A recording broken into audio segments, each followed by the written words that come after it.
दानवीर कर्ण की कहानी, ये कहानी हमें सिखाती है कि हमें हर जरूरतमंद के प्रति दया और उदारता का भाव रखना चाहिए। कर्ण कुंती और सूर्यदेव के पहले पुत्र थे। वह पांडवों के बड़े भाई थे, परंतु कर्ण और पांडवों को इसका पता नहीं था।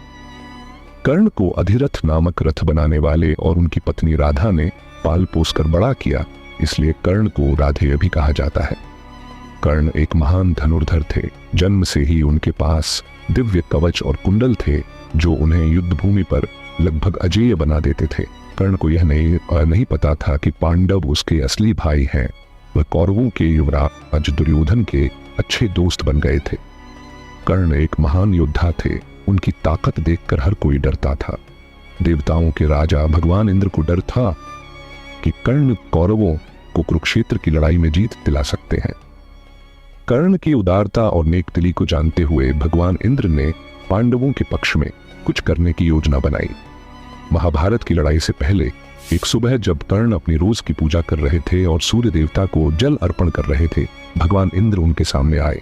वह एक साधारण ब्राह्मण के रूप में भेष बदलकर एक उद्देश्य से आए थे। कर्ण ने उनका एक विनम्र मुस्कान के साथ अभिवादन किया और पूछा, हे ब्राह्मण, आपके दर्शन पाकर मैं बहुत प्रसन्न हूं। मैं आपकी सेवा किस प्रकार कर सकता हूं? ब्राह्मण ने धीरे और सधे हुए स्वर में कहा, मैंने आपकी दानवीरता की अनेक कहानियां सुनी हैं। मैं आपके कीमती कवच और कुंडल मांगने आया हूं। एक पल के लिए कर्ण चौंक गए, क्योंकि ब्राह्मण ने उनसे उनका सुरक्षा कवच मांगा लिया, जो एक बड़ी और कठिन युद्ध में उनकी हार का कारण बन सकता था।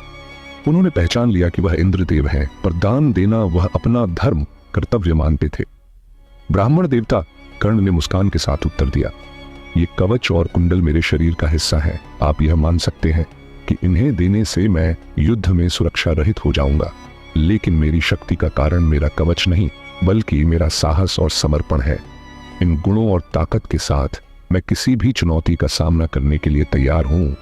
इसीलिए मैं आपके निवेदन का सम्मान करता हूं और आपकी इच्छा पूरी करता हूं।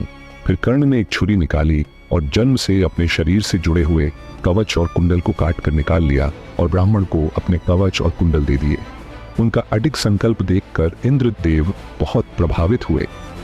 इंद्रदेव ने कहा, तुम्हारी दानशीलता अनुपम है बेटा।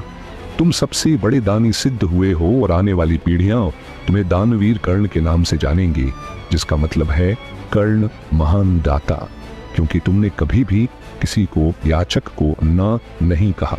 सीख, कर्ण का दूसरों की मदद करने का संकल्प दानशीलता की शक्ति का सूचक है, जो प्रेम और सहानुभूति को बढ़ावा देता है।